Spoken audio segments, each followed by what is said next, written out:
Good morning, ma'am.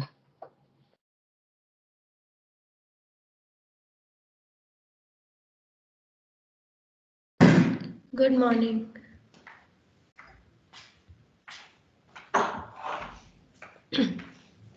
Screen visible है? Yes या no? Ma'am visible है, ठीक है। लास्ट क्लास में हमने अपना पेरेंट रोल स्टार्ट कर दिया था। हमने पेरेंट रोल की डेफिनेशन कवर अप कर ली थी, उसके एडवांटेजेस, डिसएडवांटेजेस और वो कितने टाइप्स के होते हैं, ठीक है। आज हमें पढ़ना है फॉर्मुलेशन ऑफ पैरेंटल। अगर हम कोई भी पैरेंटल फॉर्मुलेशन बना रहे हैं तो हम उनमें कौन कौन से वाइकल्स और इंग्रेडिएंट्स को ऐड करते हैं। पहला है हमारा एक्वस वाइकल। वाइकल मैंने क्या बताया था, क्या होता है, जिसमें हम अपनी ड्रग को मिक्स करते हैं, अपने एपीआई को मिक्स करेंगे। फर्स्ट है वाटर फॉर इंजेक्शन, यूएसपी, ठीक है। यूएसपी क्या है, यूनाइटेड स्टेट फार्माकोपिया के अकॉर्डिंग हमारा एक वाइकल क्या होता है, वाटर फॉर इंजेक्शन।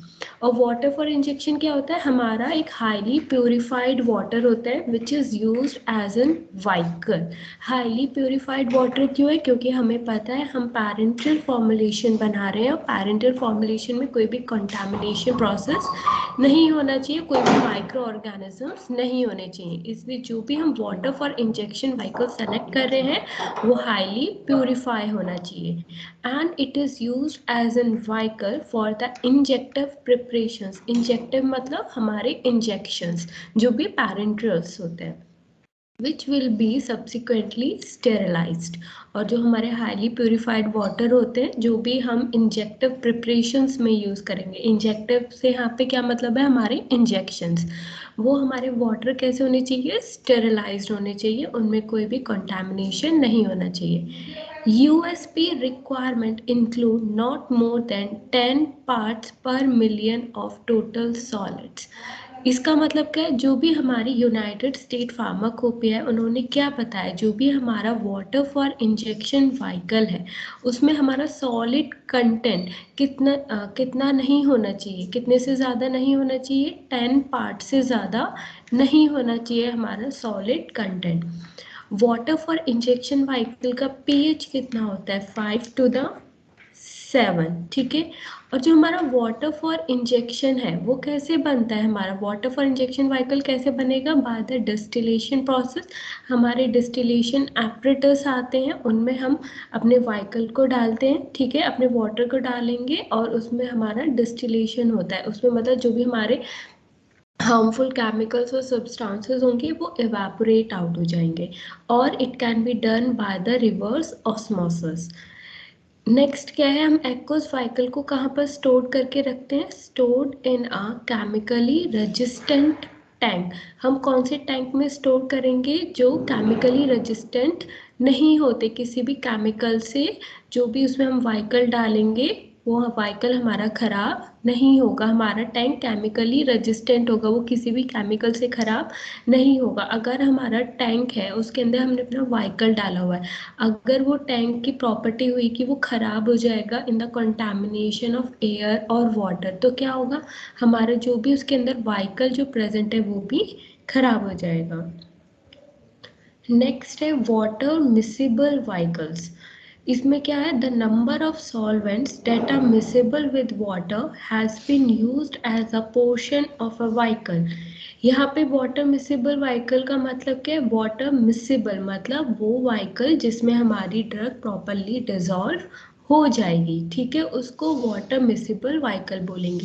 यही चीज़ यहाँ पे लिखी है, the solvent that are miscible with the water has been used as a portion of vehicle. जो भी हमारा अदर सॉल्वेंट होगा और ड्रग होगी वो हमारी प्रॉपरली मिक्स हो जाएगी हमारे वाटर कंटेंट में। Primarily to affect solubility of drug and to reduce the hydrolysis। इस लाइन का मतलब क्या है, अगर कोई भी वाइकल है उसमें हमारा सॉल्वेंट और ड्रग है वो प्रॉपरली डिसॉल्व हो रहा है तो क्या होगा, उसमें जो भी हमारी ड्रग की सॉल्युबिलिटी होगी वो भी प्रॉपरली एक्शन दिखाएगी, उसमें ड्रग हमारा प्रॉपरली सॉल्युबल और डिजॉल्व हो जाएगा। अब वाटर मिसिबल व्हीकल्स के एग्जाम्पल क्या होते हैं? Ethyl alcohol, liquid propylene glycol, glycerin, ethyl alcohol which is used in the case of cardiac glycosides। ये एग्जाम्पल्स इंपॉर्टेंट होते हैं, याद रखना कि अगर हम पैरेंट्रल्स बना रहे हैं उसमें हम वाटर मिसिबल व्हीकल यूज कर रहे हैं तो उनके एग्जाम्पल क्या होते हैं? Ethyl alcohol, liquid propylene glycol, glycerin, ethyl alcohol. ठीक है। नेक्स्ट होते हैं हमारे नॉन एक्वस व्हीकल्स। ठीक है, नॉन एक्वस व्हीकल्स क्या होते हैं? हमारे उसमें जो भी ड्रग होगी या सॉल्वेंट होंगे वो प्रॉपरली सॉल्युबल नहीं हो पाएंगे। लाइक नॉन एक्वस, उनमें भी वाटर कंटेंट बहुत कम होगा। लाइक बेसिकली इसमें ऑयल्स आते हैं हमारे। ऑयल्स कहाँ से? बेसिकली वेजिटेबल ऑरिजिन, लिक्विड और the unsaturated free fatty acids होते हैं, वो हमारे फिक्स्ड ऑयल्स में आते हैं। या फिर peanut oil, corn oil, cotton seed oil, sesame oil, soyabean oil, ethyl oleate और आइसोप्रोपाइल माइरेस्टेट, ये सब क्या है? हमारे ऑयल्स हैं। ठीक है, और ये कौन से ऑयल्स? हमारे नॉन एक्वस व्हीकल्स जिसमें हमारा वाटर कंटेंट बहुत कम होता है। अभी तो हमने व्हीकल्स पढ़ लिए। नेक्स्ट क्या होता है? हमारे एंटी बैक्टीरियल एजेंट्स होते हैं। एंटी बैक्टीरियल एजेंट्स का क्या काम है? अगर कोई भी माइक्रो ऑर्गेनिज्म की ग्रोथ को वो प्रिवेंट करते हैं हमारी फॉर्मुलेशन में, कि किसी भी माइक्रो ऑर्गेनिज्म की ग्रोथ नहीं होनी चाहिए हमारे पैरेंटल फॉर्मुलेशन में, उसको हम एंटी बैक्टीरियल एजेंट बोलते हैं। These are added in multiple dose containers। ठीक है, मल्टीपल डोज कंटेनर्स क्या होते हैं? सपोज एक कंटेनर है, उसमें हमारी पैरेंटल फॉर्मुलेशन है। ठीक है, उस पैरेंटल ड्रग को हम बार बार यूज कर सकते हैं। ठीक है, सपोज एक इंजेक्शन में हमने अपनी पैरेंटल ड्रग ली और फिल कर लिया, तो हम उस कंटेनर को दोबारा स्टोर करके रख सकते हैं। अगर हमें दूसरा इंजेक्शन फिल करना है किसी और पेशेंट के लिए, हम उसी सेम कंटेनर में से कर सकते हैं। मतलब मल्टीपल डोज, उसमें बहुत सारी डोजेस हमारी प्रेजेंट होती है ड्रग की, और उस डोज को हम बार बार यूज़ कर सकते हैं फॉर द पेशेंट। तो यहाँ पर चांसेस है कि हमारा मल्टीपल डोज कंटेनर है तो वो एयर के कंटामिनेशन में भी आएगा। ठीक है, एयर के कांटेक्ट में भी आएगा, तो क्या हो सकता है? वहाँ पे माइक्रो ऑर्गेनिज्म की भी ग्रोथ हो सकती है, इसलिए हम वहाँ पे क्या ऐड करते हैं? एंटी बैक्टीरियल एजेंट ऐड करेंगे। Next, limited concentration of agents are used. और हम ज़्यादा हाई क्वांटिटी में एंटीबैक्टीरियल एजेंट को ऐड नहीं करते, बहुत ही स्मॉल क्वांटिटी में ऐड करते हैं। एग्जांपल्स क्या हो गए? Phenyl mercuric nitrate and thiomersal. ठीक है, ये किसके एग्जाम्पल है? एंटीबैक्टीरियल एजेंट के एग्जाम्पल है।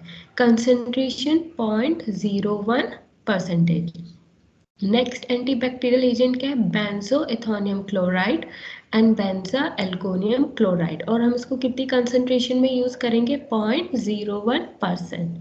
नेक्स्ट एंटीबैक्टीरियल एजेंट है phenol and the cresol and the chlorobutanol, और इनकी कंसंट्रेशन कितनी यूज करेंगे? 0.05%। अभी हमने ऊपर पढ़ा था कि जो भी एंटीबैक्टीरियल एजेंट है हम उनको बहुत ही लेस कंसंट्रेशन में ही यूज करते हैं। आप यहाँ पे इनकी क्वांटिटी और वैल्यू देख सकते हैं, बहुत ही कम है, 0.05 टू 0.01 है। और एंटीबैक्टीरियल एजेंट का काम क्या होता है? कोई भी पैरेंटल डोसेज फॉर्म है उसमें माइक्रो ऑर्गेनिज्म की ग्रोथ को प्रिवेंट करते हैं, उसमें माइक्रो ऑर्गेनिज्म की ग्रोथ नहीं होगी। और एंटीबैक्टीरियल एजेंट को हम कौन से कंटेनर्स में डालते हैं? मल्टीपल डोज कंटेनर्स, मतलब वो पर्टिकुलर कंटेनर जिस कंटेनर में बहुत सारी डोज प्रेजेंट होती हैं, और उस कंटेनर को हम बार बार रीयूज कर सकते हैं for taking out the drug. Next होते हैं बफर्स। बेसिकली हम बफर्स क्यों ऐड करते हैं पैरेंटल में? ताकि हम पीएच को मेंटेन करके रख सकें। ठीक है, पीएच कितना होगा? 5 to 7 होगा। और हम बफर्स क्यों ऐड करते हैं? ताकि जो भी हमारी पैरेंटल सॉल्यूशन है वो स्टेबल रहे और उसमें कोई भी केमिकल डिग्रेडेशन ना हो। केमिकल डिग्रेडेशन का मतलब क्या है? पैरेंटल में हम क्या ऐड कर रहे हैं? अपने केमिकल्स ऐड कर रहे हैं, हमारी ड्रग है, ये सब क्या है? एक तरीके के केमिकल्स हैं। तो वो केमिकल्स और हमारी मेन ड्रग है वो खराब ना हो, हमारी डिग्रेड ना हो। एक मिनट रुको, मुझे नहीं पता।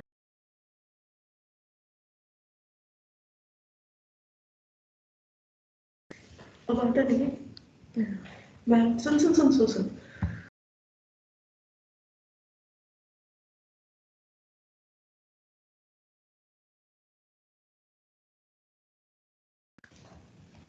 ठीक है। नेक्स्ट है हमारा बफर्स, हमने स्टार्ट करा था। बफर्स क्या होते हैं?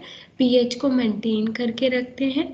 नेक्स्ट क्या होता है? जो भी केमिकल डिग्रेडेशन है, मतलब कोई भी उसमें हम बफर्स क्यों ऐड कर रहे हैं? क्योंकि पैरेंटल में क्या हमारे बहुत सारे केमिकल्स हमने ऐड करे, हमारी ड्रग ऐड करी है, उससे क्या होगा कि हमारे सॉल्यूशन के चांसेस हैं वो अनस्टेबल रहे, तो उनको स्टेबल करने के लिए हम बफर ऐड करते हैं, और उसमें जो भी हमारे केमिकल्स और ड्रग हैं वो हमारे खराब ना हो जाए और डिग्रेड ना हो जाए, इसलिए हम बफर्स ऐड करते हैं। बफर्स के एग्जाम्पल क्या होते हैं? Citrate and acetate buffer, sodium benzoate and benzoic acid, sodium tartrate and tartaric acid and the phosphate buffers. ये किस चीज़ के एग्जाम्पल है? हमारे बफर्स के एग्जाम्पल है। एग्जाम्पल्स याद करके रखना, 2 मार्क्स क्वेश्चन में पूछ सकता है। नेक्स्ट होता है एंटीऑक्सीडेंट्स। एंटीऑक्सीडेंट सबको पता है, किसी भी फॉर्मुलेशन है, ठीक है, उसमें हमारा ऑक्सीडेशन प्रोसेस ना हो, उसको रोकने के लिए हम एंटीऑक्सीडेंट ऐड करेंगे। अगर कोई भी फॉर्मुलेशन है, ठीक है, अगर वो एयर के कांटेक्ट में आएगी तो क्या हुआ? उसमें ऑक्सीडेशन प्रोसेस होगा, हमारे केमिकल्स जो भी हैं उसमें वो खराब हो जाएंगे, डिग्रेड हो जाएंगे, और माइक्रो ऑर्गेनिजम्स की भी ग्रोथ हो सकती है, इसलिए हम इसमें एंटीऑक्सीडेंट्स ऐड करते हैं to protect our formulation from the oxidation. Antioxidant basically 2 types के होते हैं, रिड्यूसिंग एजेंट्स और द ब्लॉकिंग एजेंट्स। इनके एग्जांपल्स इंपॉर्टेंट है, याद रखना। एंटीऑक्सीडेंट्स जो रिड्यूसिंग एजेंट्स होते हैं उनके एग्जांपल क्या है? एस्कॉर्बिक एसिड, सोडियम बाइसल्फाइड की कंसेंट्रेशन 0.01%, एंड थायोयूरिया। और जो हमारे ब्लॉकिंग एजेंट्स है जो एंटीऑक्सीडेंट को ब्लॉक कर देते हैं, एग्जांपल क्या है? टोकोफेरॉल। नेक्स्ट हम ऐड करते हैं अपने पैरेंट्रल में सर्फेक्टेंट। सर्फेक्टेंट क्यों ऐड करते हैं? ताकि ये जो भी हमारा मेन ड्रग है और एक्टिव इंग्रेडिएंट है उसको सॉल्युबल कर सके, टू सॉल्युबलाइज द एक्टिव इंग्रेडिएंट, ठीक है। तो एग्जांपल क्या होंगे सर्फेक्टेंट के? पॉलीऑक्सीएथाइलिन, सॉर्बिटॉन मोनोऑलिएट एंड सॉर्बिटॉन मोनोऑलिएट। ठीक है, ये चीज़ याद रखना, सर्फेक्टेंट हम क्यों यूज़ कर रहे हैं हमारे पैरेंटल में? ताकि जो भी हमारे एक्टिव इंग्रेडिएंट है हम उसको सॉल्युबल कर सके, मिक्स कर सके properly in our vehicle. Example क्या होते हैं सर्फेक्टेंट के? पॉलीऑक्सीथाइलिन, सॉर्बिटॉन मोनोऑलिएट एंड सॉर्बिटॉन मोनोऑलिएट, ठीक है। नेक्स्ट होते हैं हमारे टोनिसिटी एजेंट्स। टोनिसिटी एजेंट्स क्या होते हैं? They basically are use to need isotonic solution to avoid the destruction of red blood cells, irritation and tissue damage. Tonicity agents को हम क्यों ऐड करते हैं अपने पैरेंटल फॉर्मुलेशन में? ताकि जो भी हमारे ब्लड में क्या प्रेजेंट होता है, आरबीसीज, डब्ल्यूबीसीज, प्लेटलेट्स, ठीक है, तो जो भी हमारे रेड ब्लड सेल्स हैं वो हमारे खराब ना हो जाए, ठीक है, हमारी बॉडी में कोई भी इरिटेशन कॉज ना हो और कोई भी हमारा टिश्यू डैमेज ना हो पाए, इसलिए हम अपने पैरेंटल फॉर्मुलेशन को आइसोटोनिक बनाते हैं। और उसको आइसोटोनिक बनाने के लिए हम क्या ऐड करते हैं? टोनिसिटी एजेंट्स ऐड करेंगे, ठीक है। पता चला टोनिसिटी एजेंट्स क्यों ऐड करते हैं? क्योंकि हमारे जो भी ब्लड में रेड ब्लड सेल्स प्रेजेंट होते हैं वो खराब ना हो पाए, हमारी बॉडी में कोई इरिटेशन रिएक्शन शो ना हो और हमारा कोई भी टिश्यू है वो डैमेज ना हो पाए, इसलिए हम टोनिसिटी एजेंट्स ऐड करते हैं। More important for large volume rapidly administered and extravascular injections. So tonicity agents को हम कौन सी फॉर्मुलेशन में ऐड करते हैं? हमने पढ़ा था पैरेंटल्स 2 टाइप्स के होते हैं, small and large volume parenterals. Basically large volume parenterals में हम टोनिसिटी एजेंट्स को ऐड करेंगे, और रैपिडली एडमिनिस्टर्ड पैरेंटल्स को ऐड करेंगे, वो पैरेंटल्स या फिर वो वाले पैरेंटल्स जिसमें हमारी लाइफ सेविंग ड्रग्स प्रेजेंट होती हैं, जिनको हम रैपिडली एडमिनिस्टर करते हैं ना पेशेंट बॉडी, या फिर एक्स्ट्रावास्कुलर इंजेक्शंस में हम ऐड करते हैं। Next, reduces the pain on injection. और टोनिसिटी एजेंट्स का क्या काम है? वो पेन को भी रिड्यूस करते हैं जब भी हम इंजेक्शन अप्लाई करते हैं। टॉनिसिटी एजेंट का एग्जाम्पल क्या है? NaCl and KCl, dextrose, mannitol and the sorbitol. Examples याद रखना, टॉनिसिटी एजेंट के एग्जाम्पल क्या है? NaCl and KCl, dextrose, mannitol and the sorbitol. Next हम चिलेटिंग एजेंट ऐड करते हैं। चिलेटिंग एजेंट हम क्यों ऐड करेंगे? To remove the trace element that catalyse the oxidative degeneration. Chelating agent क्यों ऐड करेंगे? अगर कोई भी हमारे ट्रेसेस एलिमेंट्स प्रेजेंट है, ठीक है, कोई भी हार्मफुल सब्सटेंसेस प्रेजेंट है, उनको रिमूव आउट करने के लिए हम चिलेटिंग एजेंट्स ऐड करते हैं। कोई सुन रहा है या नहीं? Yes ma'am. यस क्या मैम। बताया मैंने? सर्फेक्टेंट्स हम क्यों यूज करते हैं? रामानंद? हाँ गौरव? ताकि मैम वो सॉल्युबल हो जाए। एक एक बताओ। हाँ गौरव? क्यों ऐड करते हैं सर्फेक्टेंट? हेलो हाँ बोलो। मैम, जो एक्टिव इंग्रेडिएंट है उसको प्रॉपर सॉल्युबल करने के लिए यूज करते अच्छा, और बफर्स को क्यों ऐड करते हैं हम? बफर जो है पीएच को मेंटेन करके अच्छा। रामानंद, हम कौन कौन से व्हीकल्स यूज करते हैं पैरेंट्रल्स में? क्या बताया मैंने अभी? मैम नॉन एक्वस व्हीकल्स बताया था आपने। हाँ, और इससे पहले थोड़ा सा मैं लेट ज्वाइन किया था 8 मिनट, तो आपने आगे बता दिया था, तो मैंने बोला नहीं कि अब मैम रिपीट करो, नहीं तो फिर आप गुस्सा होगी कि लेट ज्वाइन किया। मतलब इसे खराब करेगा ही। मैम एक्वस और बार नॉन बार एक्वस लगा बढ़ जाता है। हाँ, aqueous and non aqueous vehicle, Tapas, ठीक है। यस मैम, मैं नॉन एक्वस से मैं था मैम, इसकी वजह से। नेक्स्ट है हमारे containers and the closures which are used for the parenteral product, ठीक है। अब हमने अपनी पैरेंटल फॉर्मुलेशन बना ली, तो हम उसको किसी कंटेनर्स में ऐड करेंगे और क्लोजर्स में ऐड करेंगे। तो कौन कौन से मटेरियल्स हम यूज करते हैं कंटेनर बनाने के लिए? ग्लास, प्लास्टिक, मेटल्स और रबर कंटेनर्स को यूज करते हैं, ठीक है। सो अगर हम इन कंटेनर्स को यूज कर रहे हैं फॉर अ पैरेंटल फॉर्मुलेशन, तो इनमें क्या क्या रिक्वायरमेंट्स होनी चाहिए? हमारे पैरेंट कंटेनर्स कैसे होने चाहिए और हमारे मटेरियल की प्रॉपर्टी कैसे होनी चाहिए? First, it should not yield foreign substances to the product. इस लाइन का मतलब क्या है? जो भी हमारे कंटेनर्स और क्लोजर्स हैं, उनकी प्रॉपर्टी कैसे होनी चाहिए? अगर हमने उनमें अपनी ड्रग को रख दिया है, ठीक है, तो कंटेनर क्लोजर को क्या करेंगे? हम बंद करके रखेंगे। तो उनकी प्रॉपर्टी होनी चाहिए इन्वायरमेंट में जो भी हार्मफुल और फॉरेन सब्सटेंसेस प्रेजेंट है वो हमारे प्रोडक्ट को खराब ना करें। Next, it should be transparent to allow the visual inspection of the content in it। इसका मतलब क्या है? जो भी हमारे कंटेनर्स हैं, क्लोजर्स हैं, वो ट्रांसपेरेंट होने चाहिए। जैसे हमारे ग्लास है, तो ग्लास क्या है? ट्रांसपेरेंट है। अगर हम उसके अंदर कोई भी ड्रग को रखेंगे तो क्या होगा? हमें विजुअली दिखाई देगा कि उसमें कौन सी ड्रग प्रेजेंट है। Next, it should not have any adverse effect on the product. अगर हमारे कंटेनर्स और क्लोजर्स है, उनमें ऐसी प्रॉपर्टी होनी चाहिए, अगर हम उनमें अपनी ड्रग को स्टोर करके रख रहे हैं तो कंटेनर्स और क्लोजर्स कोई भी एडवर्स इफेक्ट या फिर हार्मफुल इफेक्ट हमारे प्रोडक्ट में ना दिखाए। हमारी ड्रग डिग्रेड नहीं होनी चाहिए और डिकम्पोज नहीं होनी चाहिए। Next, it should be physically and chemically stable.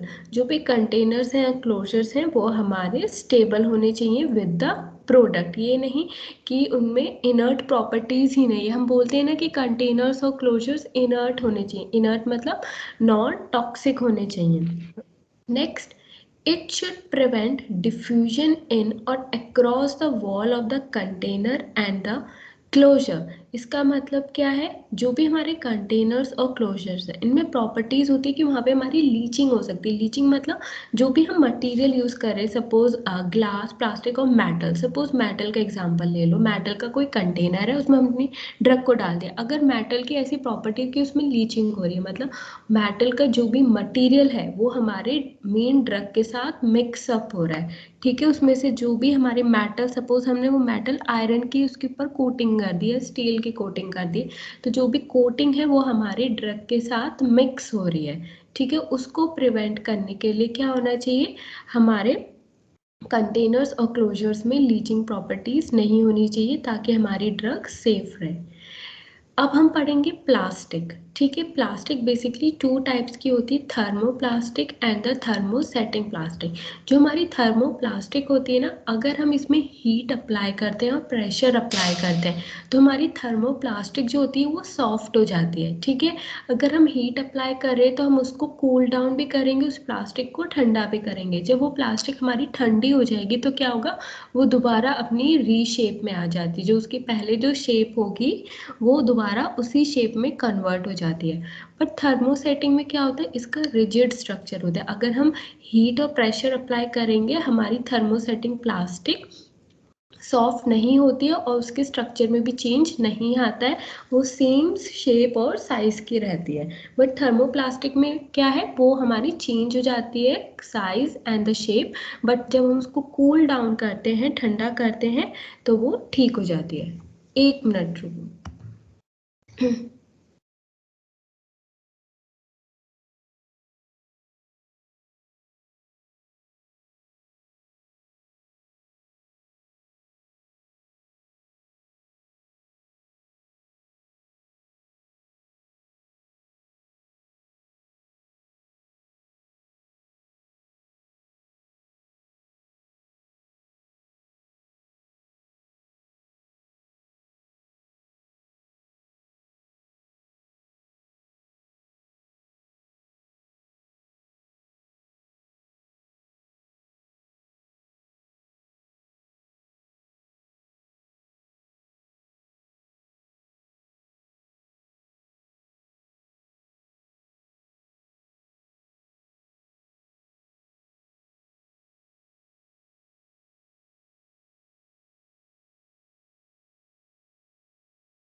ठीक है, हमारे प्लास्टिक अभी मैंने बताया थर्मोप्लास्टिक और थर्मोसेटिंग। तो थर्मोप्लास्टिक के एग्जाम्पल्स क्या होते हैं, polyethylene, polypropylene, polyvinyl chloride, polystyrene, polyamide, polycarbonate, nylon और पॉलीइथाइलीन टेरेपिथैलेट। ठीक है, ये क्या होते हैं हमारे थर्मोप्लास्टिक। थर्मोसेटिंग प्लास्टिक एग्जाम्पल क्या है, phenol formaldehyde, urea formaldehyde and the melamine formaldehyde. ठीक है, अब जो मेटल्स और रबर हम यूज करते हैं अपने कंटेनर्स और क्लोजर्स को बनाने के मैम लिए। हाँ मैम बोलो। थर्मोसेटिंग प्लास्टिक क्या होता है, ये तो आप बता दो।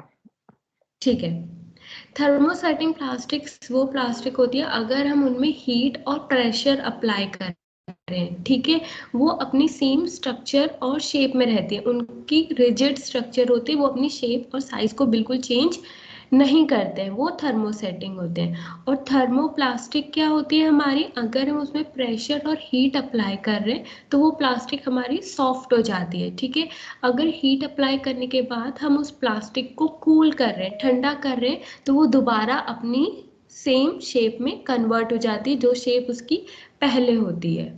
ठीक है, ओके मैम। अब नेक्स्ट है हमारे मेटल्स एंड रबर्स। मेटल्स और रबर्स से जो भी हम कंटेनर्स और क्लोजर्स बना रहे हैं उनमें कौन कौन से मटेरियल प्रेजेंट होने चाहिए, like metal, tin, aluminium, lead और आयरन। ठीक है, जो हमारा लेड होता है, लेड को हम बहुत कम क्वांटिटी में यूज़ करते हैं, कम परसेंटेज में यूज़ करते हैं। क्यों करते हैं, क्योंकि हमारी लेड जो है वो टॉक्सिसिटी कॉज करती है। ठीक है, इसलिए हम लेड को कम यूज़ करते हैं। बेसिकली जो हमारे नॉन फूड या फिर नॉन ड्रग सब्सटेंसेस होते हैं उनमें हम लेड को ज़्यादा यूज़ करते हैं। नेक्स्ट होते हैं हमारे रबर। रबर में आते हैं butyl rubber, nitrile rubber, chloroprene rubber and the silicone rubbers. So ये रबर्स के हमारे मटेरियल्स होते हैं, जो भी रबर्स में हमारे मटेरियल प्रेजेंट होते हैं। आपको ये भी पता होना चाहिए जो हमारी रबर होती है, रबर की क्या प्रॉपर्टी होती है, एज एन इंसुलेटिंग प्रॉपर्टी होती है।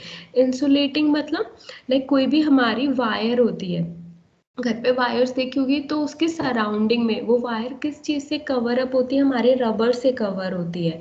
रबर से कवर क्यों होती है, ताकि उसमें जो भी इलेक्ट्रिसिटी है वो पास आउट ना हो पाए, उसकी इंसुलेटिंग प्रॉपर्टी है, उसमें कोई भी इलेक्ट्रिसिटी ईजिली पास आउट ना हो पाए, इसलिए हम अपने मटेरियल को रबर से कवर अप करके रखते हैं। नेक्स्ट है प्रोसेसिंग ऑफ पैरेंटल प्रिपरेशंस, कि पैरेंटल प्रिपरेशन हम बनाते कैसे हैं। पहला क्या करेंगे, cleaning of containers, closures and equipments. अपने कंटेनर्स, क्लोजर्स और हमारे जो भी इक्विपमेंट्स हैं जिसमें हम अपने पैरेंट्रल्स को बनाएंगे, उनको क्लीन अप करते हैं। Next, collection of materials. Collection of material का मतलब क्या है, जो भी हमारे व्हीकल्स होंगे उसमें हम जो भी अपने एक्सिपिएंट्स ऐड करते हैं और ड्रग करते हैं, उनको कलेक्ट करके रखते हैं। Next, pre sterilisation. सारे जितने भी हमारे प्रोडक्ट्स हैं उनको स्टेरिलाइज्ड करेंगे, ताकि उनमें कोई भी कंटामिनेशन नहीं होना चाहिए। स्टेरिलाइजेशन के बाद क्या करेंगे, हम अपनी प्रिपरेशन पैरेंटल प्रोडक्ट को फॉर्मुलेट करते हैं और मैन्युफैक्चर करते हैं। जब हमारी पैरेंटल प्रिपरेशन बन जाती है, पैरेंटल प्रिपरेशन को फिर हम फिल्टर आउट करते हैं। फिल्टर आउट क्यों करते हैं, अगर उसमें कोई भी सॉलिड कंटेंट प्रेजेंट हुआ तो वो भी रिमूव आउट हो जाएगा, क्योंकि हमें पता है अगर कोई भी सॉलिड कंटेंट हमारे ज़्यादा प्रेजेंट हुए तो हमारी वेन्स ब्लॉक हो सकती हैं, ठीक है। इसलिए जब भी हम पैरेंटल प्रोडक्ट को बनाते हैं उसके बाद हम उसे फिल्ट्रेशन करना चाहिए। Next, filling. फिलिंग मतलब हमारे कंटेनर में उनको फिल करते हैं, देन सील्ड अप कर देते हैं अपने कंटेनर्स और क्लोजर्स को। सील करने के बाद क्या करते हैं, हम उस कंटेनर को दोबारा स्टेरिलाइज्ड करते हैं, जिसमें हमारी पैरेंटल फॉर्मुलेशन क्लोज्ड है। नेक्स्ट, हम इवैल्यूएशन पैरामीटर्स करते हैं।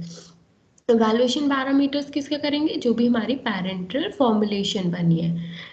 नेक्स्ट, हम लेबल करते हैं अपने कंटेनर को और उसको पैक करते हैं। सो ये बेसिकली 10 स्टेप्स हैं जो हम यूज़ करते हैं इन मेकिंग और in manufacturing of our parenteral preparation, ठीक है। अब है मैम सिर्फ 9th इवैल्यूएशन। वाला पॉइंट समझ में नहीं आया, इवैल्यूएशन कैसे, अच्छा यही है क्या, इवैल्यूएशन कैसे करते हैं वही बताएंगे क्या आप आगे? हाँ, इवैल्यूएशन कैसे करते हैं, देखो सपोज हम टैबलेट बनाते हैं, हम टैबलेट की भी तो इवैल्यूएशन करेंगे। इवैल्यूएशन कैसे करेंगे कि उसकी हार्डनेस कितनी है। मॉन्सेटो टेस्टर आता है, उससे उसकी हार्डनेस चेक करते हैं कि टैबलेट हमारी इजीली ब्रेक डाउन हो रही है नहीं हो रही है। एक हम डिसोल्यूशन टेस्ट करते हैं, डिसोल्यूशन एपरेटस आता है हमारा, ठीक है, यूएसपी 1 से लेके 8 तक। उसमें हम अपनी ड्रग को डालते हैं, उसमें अपने फॉस्फेट बफर को डालते हैं। 7.4 pH का अपना फॉस्फेट बफर बनाएंगे उस डिसोल्यूशन एपरेटस में। डिसोल्यूशन एपरेटस क्यों यूज़ करें, ताकि हमें पता चल जाए कोई भी हम टैबलेट ले रहे हैं तो हमारे वो गैस्ट्रिक फ्लूइड में कितने टाइम तक वो डिसॉल्व होगी, ये टेस्ट करते हैं हम, ठीक है। नेक्स्ट, हम टेस्ट करते हैं फ्राइबिलिटी टेस्ट करते हैं कि अगर हम अपनी ड्रग को या फिर अपने टैबलेट को हम मैन्युफैक्चर करवाने के बाद ट्रांसपोर्ट करवा रहे हैं एक जगह से दूसरी जगह, तो वो टैबलेट इजीली ब्रेक डाउन हो जाएगी या फिर नहीं होगी। सेम हमारे पैरेंट्रल्स में भी इवैल्यूएशन होता है, लाइक हमारा लीकेज टेस्ट होता है। कोई भी कंटेनर है, हम उसमें लीकेज टेस्ट करेंगे कि वो कंटेनर कहीं से टूटा तो नहीं है, अगर टूटा होगा तो क्या होगा, हमारी ड्रग भी बाहर निकल जाएगी। स्टेरिलिटी टेस्टिंग करते हैं कि जो भी हमारा कंटेनर है वो प्रॉपर्ली स्टेरिलाइज्ड है या फिर नहीं है। पायरोजन टेस्टिंग करते हैं। पायरोजन टेस्टिंग ड्रग की कैसे करेंगे कि उसमें कोई भी माइक्रो ऑर्गेनिजम्स का कंटामिनेशन है या फिर नहीं है। टेस्ट इवैल्यूएशन पैरामीटर्स ये होते हैं बेसिकली, अगर हमने कोई भी फॉर्मुलेशन बना दी है, उस फॉर्मुलेशन को बनाने के बाद हम कौन से टेस्ट कर रहे हैं चेक करने के लिए कि ये वो ड्रग पर्टिकुलर ठीक बनी भी है या फिर नहीं बनी है, उसको हम इवैल्यूएशन पैरामीटर्स बोलते हैं। Okay, बेसिकली इवैल्यूएशन पैरामीटर्स क्या होते हैं हमारे पैरेंटल्स में, sterility test, pyrogen test, clarity test, leakage, assay and stability. Basically ये 6 टेस्ट होते हैं। अब हम इनके बारे में पढ़ेंगे कि कौन कौन से टेस्ट हैं। सो फर्स्ट है हमारा स्टेरिलिटी टेस्ट, ठीक है। It is a testing procedure which is applied to the product intended to be sterile before marketing. इस लाइन का मतलब क्या? स्टेरिलिटी टेस्टिंग मतलब हमारी जो मेन ड्रग है और प्रोडक्ट है पैरेंटल फॉर्मुलेशन, हम उसको चेक करते हैं और टेस्ट करते हैं। क्यों करते हैं टेस्ट? ताकि वो स्टेराइल रहे बिफोर इट्स मार्केटिंग। उसकी मार्केटिंग करने से पहले हम अपनी फॉर्मुलेशन को स्टेराइल करते हैं और उसकी टेस्टिंग करते हैं to check that these products are free from the living micro organism, ताकि जो भी हमारी प्रोडक्ट है और फॉर्मुलेशन बनी उसमें कोई भी माइक्रो ऑर्गेनिजम्स प्रेजेंट ना हो। Sterility tests are performed on a random samples from the batch। और जो भी हम स्टेरिलिटी टेस्टिंग करते हैं वो कैसे करते हैं? हम रैंडमली करते हैं। सपोज एक बैच, हमारी कोई भी मैन्युफैक्चरिंग यूनिट होती है, प्लांट होता है, ठीक है, फार्मास्यूटिकल प्लांट, अगर उसमें पैरेंट्रल्स इंजेक्शंस भी बन रहे हैं, ठीक है, पैरेंट्रल्स ड्रग की फॉर्मुलेशन, तो एक बैच में हमारे अप्रोक्स 500 to 600 सैंपल्स बनते हैं। तो अगर हमें स्टेरिलिटी टेस्टिंग करनी है तो हम अपने सैंपल्स को रैंडमली पिकअप करते हैं, हम कोई सी भी फॉर्मुलेशन को ले लेते हैं और उसमें स्टेरिलिटी टेस्टिंग करते हैं। यही चीज यहाँ पे लिखी है, these are performed on the random samples from the batch and must be carried out under the aseptic condition। aseptic conditions मतलब हम एक पर्टिकुलर ऐसा रूम देखेंगे जहाँ पे कोई भी एयर जो है वो पास आउट ना हो पाए और वहाँ पे कोई भी कंटामिनेशन ना हो उस रूम में। aseptic का मतलब वो रूम जहाँ पे कोई भी कंटामिनेशन नहीं होना चाहिए। in order to avoid any accidental contamination of the product during the test, ठीक है, हम ऐसा रूम लेंगे, ठीक है, जहाँ पे हमारी प्रॉपर असेप्टिक रिक्वायरमेंट्स कंप्लीट होगी, मतलब वहाँ पे कोई भी हमारा फॉरेन माइक्रो ऑर्गेनिज्म या फॉरेन पार्टिकल प्रेजेंट नहीं होगा। अगर ऐसा प्रेजेंट होगा तो हम उस असेप्टिक रूम में क्या कर रहे हैं? स्टेरिलिटी टेस्टिंग कर रहे हैं। अगर हम स्टेरिलिटी टेस्टिंग कर रहे हैं तो क्या होगा? अगर उसमें उस रूम में कोई भी फॉरेन पार्टिकल्स प्रेजेंट होगा या माइक्रो ऑर्गेनिज्म प्रेजेंट होगा, वो हमारी दवाई को या प्रोडक्ट को भी कॉन्टैमिनेट कर सकता है, खराब कर सकता है। तो इसलिए उस रूम में क्या होना चाहिए? लैमिनार एयर फ्लो कैबिनेट होना चाहिए। लैमिनार एयर फ्लो क्या होता है? हमारे बेसिकली डोर्स पे अटैच्ड होते हैं, तो जो भी पर्सन एंटर करेगा या फिर हमारी कोई भी एयर एंटर करेगी वो प्रॉपरली प्योरीफाई होकर अंदर एंटर करेगी हमारे रूम में। उसमें अगर कोई भी पार्टिकल्स प्रेजेंट होंगे वो बाहर ही रह जाते हैं। Next, growth of microorganism if present in samples under test is usually checked by incubating over specified culture media at specified temperature for the specified time। इस लाइन का मतलब क्या है? अगर कोई पैरेंटल फॉर्मुलेशन है, हम उसकी चेक क्या करें? टेस्टिंग करें स्टेरिलिटी। अगर हम उसे उसमें चेक करना है कि माइक्रो ऑर्गेनिजम्स की ग्रोथ है या फिर नहीं है, तो हम कैसे करते हैं? हम बेसिकली अपने कल्चर मीडियाज होते हैं, अभी हम पढ़ेंगे क्या होते हैं, उनको प्रिपेयर करते हैं, उनमें अपनी पैरेंटल फॉर्मुलेशन को डालते हैं और चेक करते हैं कि उसमें उस मीडिया या फिर कल्चर में माइक्रो ऑर्गेनिजम्स की ग्रोथ हो रही है या फिर नहीं हो रही है। अगर पैरेंटल फॉर्मुलेशन हम उस कल्चर मीडिया में डालते हैं, अगर माइक्रो ऑर्गेनिजम्स की ग्रोथ हो गई तो क्या होगा? हमारी पैरेंटल फॉर्मुलेशन खराब है, उसमें स्टेरिलिटी नहीं है, ठीक है। Principle: if bacteria or fungi are placed in a medium which provide nutritive material and a water and kept at a favorable temperature, the organisms will grow and their presence can be indicated by turbidity in a clear medium। इस line का मतलब क्या है? हम जो भी अपना culture medium बनाते हैं, ठीक है, अगर उस कल्चर मीडियम में हमारा बैक्टीरिया और फंगई होगा, ठीक है, बेसिकली बैक्टीरिया और फंगी क्या होता है? एक हमारा न्यूट्रिटिव मटेरियल्स होते हैं, ठीक है, जो प्रोवाइड करवाते हैं, न्यूट्रिशन प्रोवाइड करवाएंगे और वाटर प्रोवाइड करवाते हैं to the basically to our micro organisms, ठीक है। बैक्टीरिया और फंगी क्या है? अगर बैक्टीरिया और फंगी हमारे कल्चर मीडियम में ग्रो कर रहे हैं, बेसिकली इनको क्या मिल रहा है? हमारा न्यूट्रिशन मीडियम मिल रहा है, न्यूट्रिटिव मटेरियल मिल रहा है in the presence of water. अगर उन्हें न्यूट्रिटिव मीडियम मिल रहा है तो क्या होगा, हमारे ऑर्गेनिजम्स ग्रो करेंगे, ठीक है। और हमारे जब ऑर्गेनिजम्स ग्रो कर जाएंगे अपने कल्चर मीडिया में, तो हमारी कल्चर मीडिया कैसी हो जाती है, टर्बिडिटी हो जाती है। पहले हमारा कल्चर मीडियम प्रॉपरली क्लियर होता है और ट्रांसपेरेंट होता है, अगर उसमें माइक्रो ऑर्गेनिजम्स की ग्रोथ हो जाएगी तो वो कैसा हो जाएगा, टर्बिड हो जाएगा, थोड़ा विस्कस टाइप का हो जाता है। उससे हमें पता चलता है कि इसमें माइक्रो ऑर्गेनिजम्स की ग्रोथ हुई है या फिर नहीं हुई है। नेक्स्ट है हमारे steps involve in sterility testing की, कौन कौन से स्टेप्स इन्वॉल्व है। पहला स्टेप है हमारा सिलेक्शन ऑफ सैंपल साइज, हम पहले अपने सैंपल को सेलेक्ट करेंगे। Next selection of quantity of the product to be used, next हम अपना क्वांटिटी ऑफ प्रोडक्ट देखेंगे कि हमें कितनी प्रोडक्ट की स्टेरिलिटी टेस्टिंग करनी है। थर्ड हम मेथड ऑफ टेस्टिंग, कि हम कौन से मेथड से अपनी टेस्टिंग कर रहे हैं, अपने कल्चर मीडिया को बनाते हैं, उसमें अपने प्रोडक्ट को प्लेस करते हैं और हम ऑब्जर्व करते हैं। फोर्थ पॉइंट क्या होता है, ऑब्जर्वेशंस एंड द रिजल्ट, हम ऑब्जर्व करेंगे कि ग्रोथ हुई है या फिर नहीं हुई है, देन हमारे रिजल्ट आता है।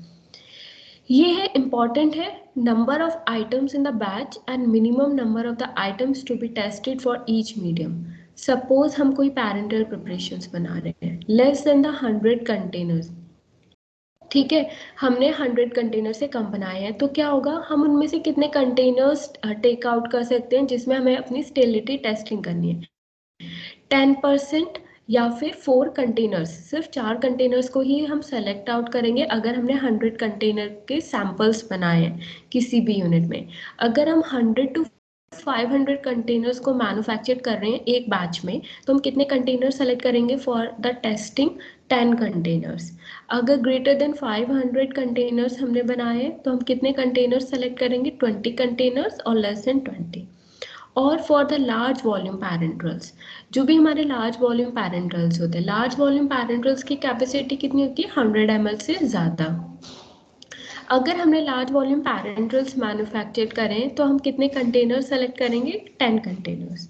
नेक्स्ट होते हैं एंटीबायोटिक सॉलिड्स, ठीक है, जो भी हमने, अगर हमारी एंटीबायोटिक ड्रग्स होती है, ठीक है, अगर हमने अपनी एंटीबायोटिक ड्रग्स बनाई हैं वो 5 kg से कम है, ठीक है, हमने बल्क में बनाई है अपनी एंटीबायोटिक ड्रग, 5 kg से कम होगी तो हम उसमें से सिर्फ 20 कंटेनर्स को सेलेक्ट करेंगे। अगर 5 ग्राम से ज़्यादा हुई तो हम 6 कंटेनर्स को सेलेक्ट करेंगे। नेक्स्ट, अगर हमने ऑप्थेल्मिक प्रोडक्ट्स बनाए हैं, नॉट मोर देन 200 कंटेनर्स, अगर किसी भी फार्मास्यूटिकल कंपनी में या फिर प्लांट में ऑप्थेल्मिक प्रिपरेशंस बन रही हैं और हमने एक बैच में कितने सैंपल्स बनाए हैं, 200 कंटेनर से ज़्यादा नहीं बनाए हैं, तो हम कितने कंटेनर सेलेक्ट करेंगे, सिर्फ 2 ही कंटेनर्स हम सेलेक्ट करेंगे, ठीक है। नेक्स्ट है क्वांटिटी पर कंटेनर और minimum quantity to be used. First है लिक्विड्स, अगर हमने लिक्विड फॉर्मुलेशन बनाई है अदर देन एंटीबायोटिक्स, जो एंटीबायोटिक्स नहीं है, सपोज क्वांटिटी है हमारी एक कंटेनर में लेस देन 1 ml, ठीक है, तो हम उस पर्टिकुलर कंटेनर में से हम कितनी ड्रग को लेंगे for testing, the whole content of each container. अगर हमने 1 ml की कैपेसिटी का कंटेनर है, उसमें 1 ml ही हम अपनी ड्रग डालेंगे, तो अगर 1 ml तो बहुत कम होता है, तो हम कितनी क्वांटिटी ही लेंगे कि अपनी हम टेस्टिंग कर सकें, तो हम 1 ml ही पूरा प्रॉपर कंटेंट लेते हैं, ठीक है, फ्रॉम ईच कंटेनर। नेक्स्ट, अगर 1 से लेके 40 ml तक क्वांटिटी प्रेजेंट है हमारे कंटेनर में, तो हम कितना कंटेंट लेंगे, उसमें से कितना वॉल्यूम निकालेंगे, हाफ। 1 से लेके 40 का हाफ कितना होगा, 20 होगा, तो half of the content of the each container, और हम हाफ कंटेंट लेंगे। अगर 40 to the 100 ml क्वांटिटी हमारी प्रेजेंट है किसी कंटेनर में, तो उसमें से हम कितनी क्वांटिटी लेंगे, 20 ml। Next, greater than 100 ml हम कितनी क्वांटिटी लेंगे, लेस देन 20 ml, 20 ml से कम। अब नेक्स्ट है हमारा एंटीबायोटिक लिक्विड्स, अगर हमने एंटीबायोटिक लिक्विड्स बनाई हैं, लिक्विड ओरल फॉर्मुलेशंस बनाई हैं, तो उसमें हम कितना कंटेंट लेंगे, 1 ml। नेक्स्ट क्या है, other preparation soluble in water और इन आइसोप्रोपाइल माइलेस्टेट, अगर हमने कोई भी एंटीबायोटिक लिक्विड बनाई है, ठीक है, वो सॉल्युबल है हमारे वाटर में, ठीक है, तो हम इसमें कितना mg या फिर कितना ग्राम या फिर कितना ml हम क्वांटिटी टेक आउट करेंगे for our testing, basically 200 mg। Next होता है इनसॉल्युबल प्रिपरेशंस जो soluble नहीं हो पाती है, like creams, ointments to be suspended or emulsified. उसमें से हम कितना कंटेंट टेक आउट करेंगे? Less than 200 mg. अब नेक्स्ट बारी आती है हमारे सॉलिड कंटेंट की. अगर हमने कोई भी सॉलिड फॉर्मुलेशन बनाई है, अगर सपोज कोई भी टैबलेट है, उसका साइज 50 mg से कम है, ठीक है, तो हम कितनी ड्रग लेंगे? होल कंटेंट लेंगे, पूरी 50 mg हम लेंगे for our testing. Next 50 to the 300 mg हमारी कोई भी टैबलेट है उसकी क्वांटिटी है, तो हम कितने लेंगे drug? Not less than the 50 mg. 50 mg से बेसिकली हम ज़्यादा ही लेंगे for our testing. Next drug है 300 mg टू द 5 ग्राम, तो हम कितनी mg लेंगे ड्रग? 150 mg लेंगे. नेक्स्ट अगर 5 ग्राम से ज़्यादा है तो कितनी ड्रग लेंगे? 500 mg लेंगे फॉर आर टेस्टिंग. हाँ sir.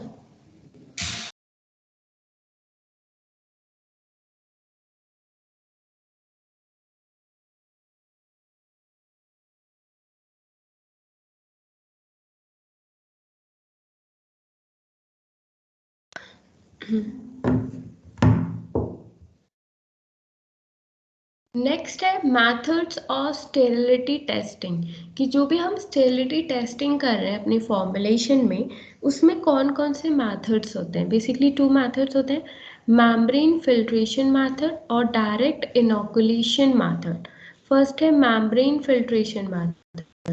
The membrane filtration method requires the test sample to first pass aseptically through a membrane filter capable of retaining the microorganism. Basically membrane filters क्या होते हैं? आप लोगों ने फिल्टर पेपर देखे हैं, जो हमारे फिल्टर पेपर्स प्रेजेंट होते हैं हमारी लैब में, ठीक है, उन्हीं को हम मेम्ब्रेन फिल्टर बोलते हैं. मेम्ब्रेन फिल्ट्रेशन में क्या करेंगे हम? पहले जो भी हमारा पैरेंटल फॉर्मुलेशन है उसको मेम्ब्रेन फिल्टर से पास आउट करवाएंगे. हमारे मेम्ब्रेन फिल्टर्स में क्या प्रेजेंट होते हैं? पोर साइज प्रेजेंट होते हैं, स्मॉल स्मॉल होल्स प्रेजेंट होते हैं. वो स्मॉल होल्स क्या, उनकी क्या कैपेबिलिटी होती है? अगर कोई भी पैरेंटल फॉर्मुलेशन में माइक्रो ऑर्गेनिज्म प्रेजेंट है, वो ऊपर ही मेम्ब्रेन फिल्टर पे रह जाते हैं और नीचे हमारा प्योर लिक्विड या फिर प्योर फिल्ट्रेट हमें मिलता है, ठीक है. Capable of retaining micro organism having normal porosity of 0.45 micron and a diameter of approx 47 mm. जो मेम्ब्रेन फिल्टर होते हैं उनकी पोर साइज कितनी होती है? 0.45 माइक्रोन. सो जो भी माइक्रो ऑर्गेनिजम्स हैं उनका साइज 0.5 माइक्रोन से ज़्यादा होगा. हम मेम्ब्रेन फिल्टर से फिल्ट्रेशन प्रोसेस करेंगे तो जो भी हमारे माइक्रो ऑर्गेनिजम्स होंगे वो ऊपर एडहेयर रह जाएंगे, ऊपर ही रुक जाएंगे मेम्ब्रेन फिल्टर के, और नीचे हमें क्या मिल जाएगा? प्योर पैरेंटल फॉर्मुलेशन या फिर फिल्ट्रेट. और मेम्ब्रेन फिल्ट्रेशन का डायमीटर कितना होता है? 47 mm.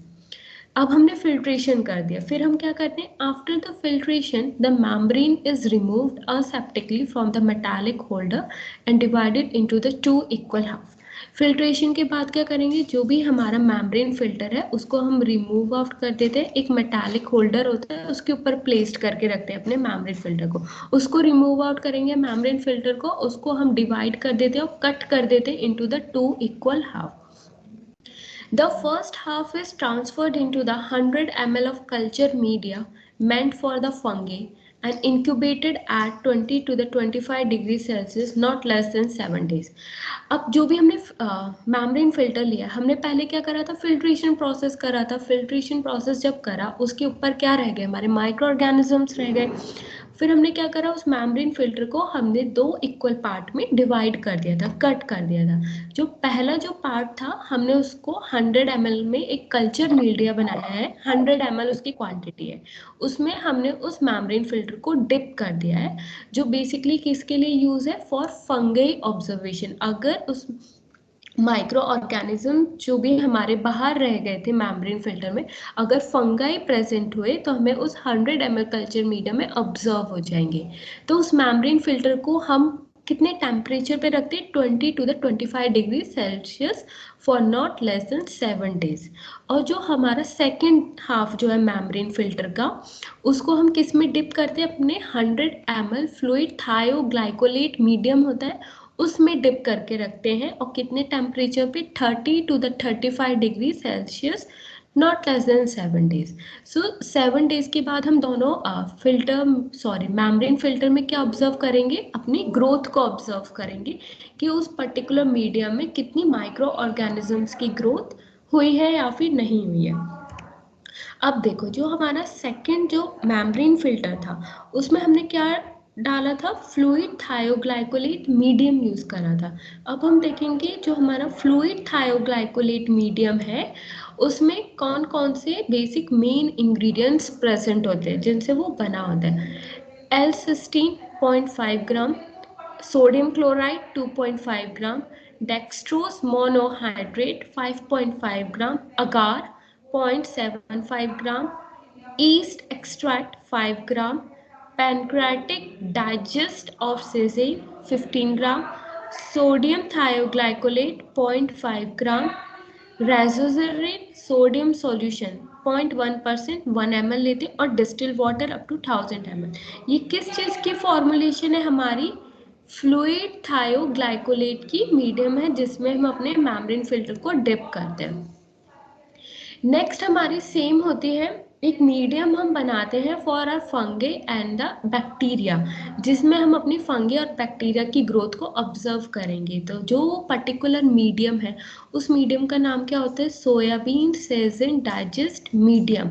उसमें क्या क्या कंपोनेंट प्रेजेंट होते हैं, pancreatic digest of casein, peptic digest of soybean meal, NaCl, dibasic potassium phosphate, dextrose और डिस्टिल्ड वाटर। ये किस चीज़ की फॉर्मुलेशन टेबल है, हमारी सोयाबीन सेजिन डाइजेस्ट मीडियम की।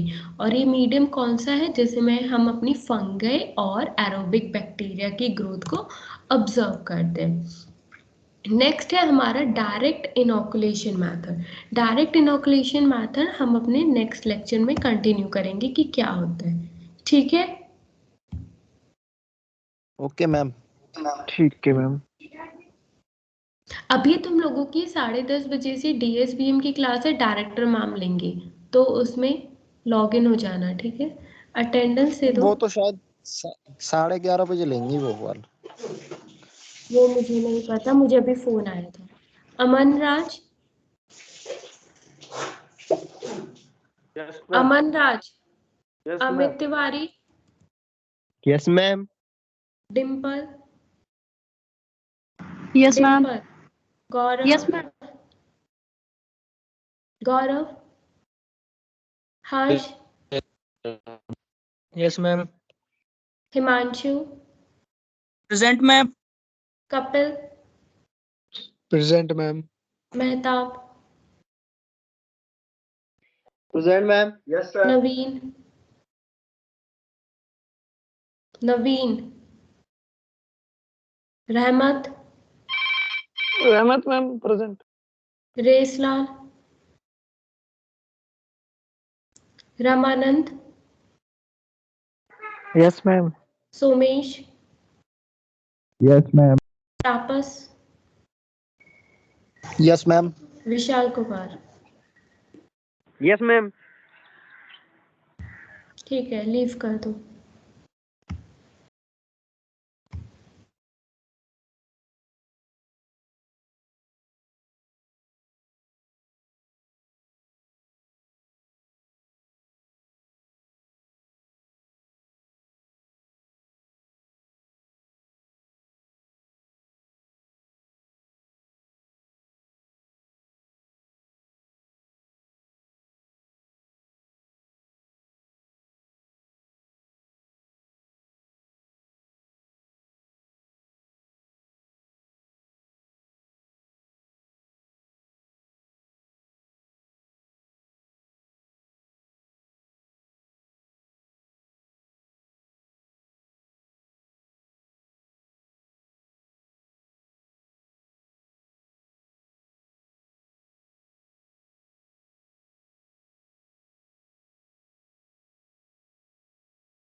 हेलो रामानंद,